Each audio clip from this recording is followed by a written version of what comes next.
àbí ẹ̀yin olóye èèyàn láyé tá a wà ní ìsìn níbi tí ojú làdé yìí àwọn oríṣiríṣi ntẹ́ máa mú yàn rèé ṣe ìyàwó kejì tèmi mọ̀ bóyá tí ò bá sì yé mi dáadáa kẹ́ ẹ là mí lóye o ó ní wípé bóyá èèyàn ti wà of age kò sì rọ́kọ mò ń sọ̀rọ̀ bíi 35 upward kò yé báyìí náà ìsìn ọ bóyá èèyàn jẹ́ single mother tí ó dẹ̀ ẹ mọ̀ single mother ní ìsìn ó lè rèé sí ìyàwó kejì ọ bóyá èèyàn jẹ́ opó ó lè rèé sí ìyàwó kejì kò yé báyìí ní ìsìn àwọn nǹkan tèmi mú rò wípé ó gbà níbi tí mi sọ ti tẹ́lẹ̀ níbi tí ayé lajú dé ní ìsìn èmi lérò wípé n tó lè mú yàn lọ ṣe ìyàwó kejì nù compare to ọmọ 17 years tá a ṣe sọ ìtàn ayé rẹ̀ tán ní ìsìn ẹni gbé ọ̀rọ̀ rẹ̀ wá sórí ilé olórogún ni ò pé kán fún un ní mọ̀ràn o compare to ọmọ 20 years ọmọ 22 years my question is àwọn òbí yín ń kọ́ sàn tiẹ̀ ní ìrírí tí ń jẹ́ ilé olórogún rárá dìpòdípò pé wọ́n pín gúnlẹ̀ wọ́n ṣàlàyé díẹ̀ fún yín ṣé wọ́n ti ibi torí kò yé mi àbí nítorí wípé àdúgbò tẹ́ ẹ dàgbà sí àbí nítorí wípé nǹkan ń ṣe ládùúgbò yín lẹ́yìn náà wò wípé kẹ́yìn náà gbáǹdì ayé ń ṣerú ẹ̀ ni ó fi mú ọmọ 20 years ó pòun fẹ́ lọ ṣe ìyàwó kejì ọmọ 22 years tó sì yẹ kó máa lé tí ọ̀rọ̀ ayé rẹ̀ ní tí ó jẹ́ láyé tó ń gan ò tí ì mọ̀ tó yẹ ó máa lé káàkiri at the age of 22 gan pàápàá béèyàn bá wà ní institution gan ó ṣeé ṣe kó mọ̀ ètí ìparí at the age of 22 téèyàn bá ń kọ́ṣẹ́ lọ́wọ́ gan ká tiẹ̀ wá sọ wípé wọ́n tètè fi síbẹ̀ ní early age bóyá bíi 15 years or 17 years náà fi síbẹ̀ kó tiẹ̀ ti wá ṣe freedom gan at least ó yẹ kó ń gún tiẹ̀ ṣiṣẹ́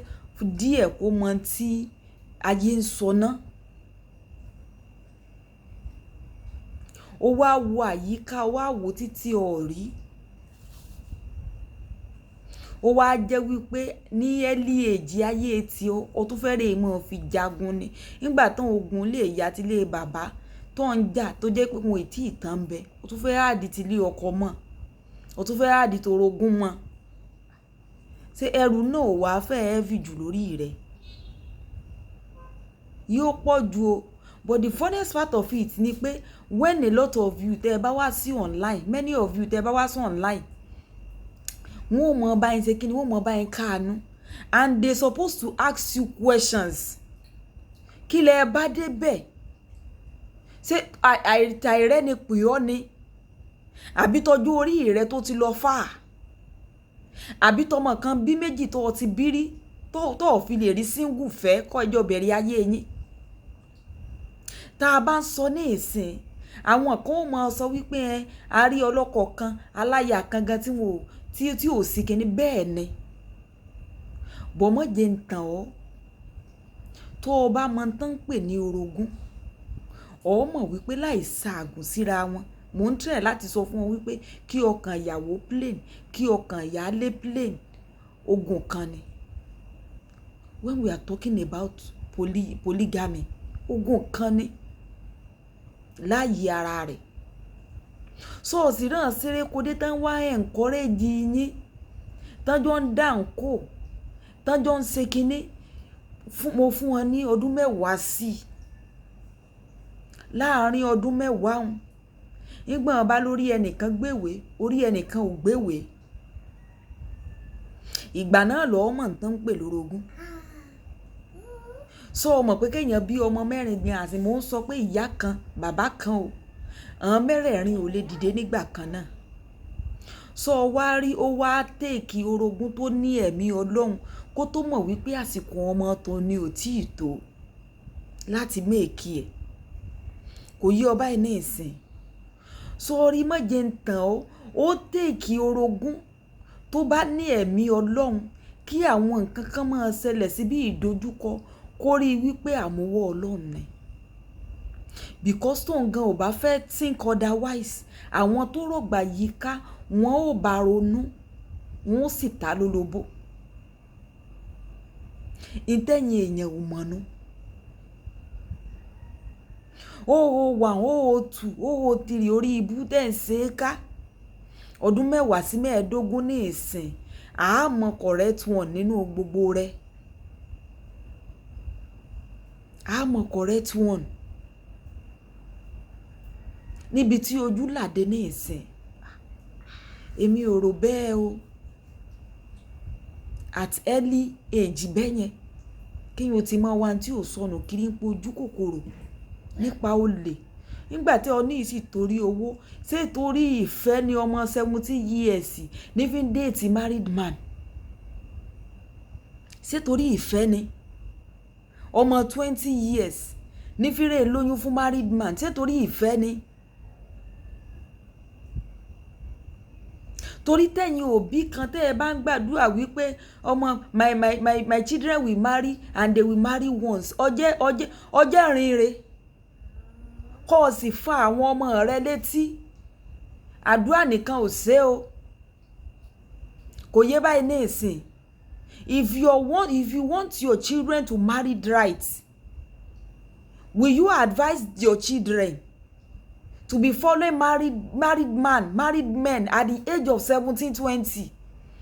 Ó sì wò wípé miracle kan ó ṣẹlẹ̀. Wọn ò lè marry right o. Wọn ò lè marry once. Wọ́n wo ọwọ́ mi ò tó mọ́ lọ fi gọ̀ọ̀gọ̀ fà á. Mọ́rí fi gọ̀ọ̀gọ̀ fà á o. Tẹ́ ẹ bá ń gbàdúrà fáwọn ọmọ yín ẹ máa fọ́n án létí o. Irú eléyìí ní ìsìn bóyá at this age ló ṣe yẹ kó máa wò wípé èmi náà ti 25th. Ó ti tó ní èjì téèyàn ń relé ọkọ. Iṣẹ́ tí ń rè kọ́ ní ìsìn nígbà tí ò ti fi àárọ̀ ayé rẹ̀ kọ́. By now ká ló ti fojú síṣẹ́ ni kò máa tẹ̀lé married man káàkiri. By now yóò ti ṣe graduation. Bóyá ó ti ṣiṣẹ́ ọdún kan, ọdún méjì àbí ọdún mẹ́ta. Kò yé báyìí ní ìsìn òun náà ti ní ṣọ́ọ̀bù tiẹ̀. Àwọn ọkùnrin alálùbáríkà tán náà yé kébù ni wọ́n máa dùn. Ṣùgbọ́n look at her now. Ohun tó ń rò wípé ayé ń ṣerú ẹ̀ nígbà náà, ẹ má bínú pé fídíò long. Ẹ wá wo repercussion. Éèjì tó yẹ kó ṣẹ̀ mọ́ prepare pọ́n relé ọkọ àbí kó ti ẹ̀sẹ̀ fẹ́ lọ gan. Éèjì yẹn ní ìsìn inú ogun ló wà. Kò tiẹ̀ tí ì mọ ibi tó fẹ́ bá ọ̀rọ̀ ayé rẹ̀ já sí. When you did not do the right thing at the right time, you will have problem. Gbogbo nǹkan nígbà àtàkókò wà fún. Tó o bá lọ fẹ́ sáré lọ kódà kó mọ̀ jẹ́rí ilé olórogún gan. Ó padà sáré jáde ńbẹ. A lot of single mother mọ rí fídíò wọn tẹ́lómi ò ní tó bá jẹ́ pé òye ti yé ní ìsìn bí òye tó yé àwọn ní ìsìn ó ti yé àwọn tẹ́lẹ̀ ní àwọn sì wà nílé ọkọ. Kò yé báyìí ní ìsìn.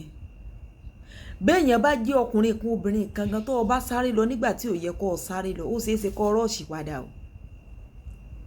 Àwọn èjì kan wà tó jẹ́ pé ó fi lé kàríà rẹ ni. Ó mọ ibi tó o fẹ́ bá ọ̀rọ̀ ayé rẹ já sí. Àwọn èjì kan wà tó jẹ́ wípé ìwọ gan ó tiẹ̀ fi ṣiṣẹ́ díẹ̀ láti fi tọ́jú òbí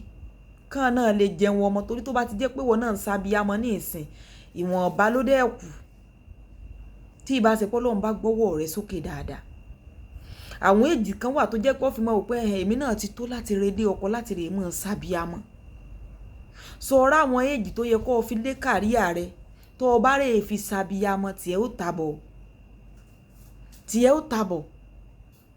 Who knows bóyá rú lédi ní ìsìn bóyá ó mọ̀ ìyáálé rẹ bóyá ètí ẹ̀ mọ̀ ìyáálé gan. wọ́n kàn fẹ́ pamọ́ ni torí ó ní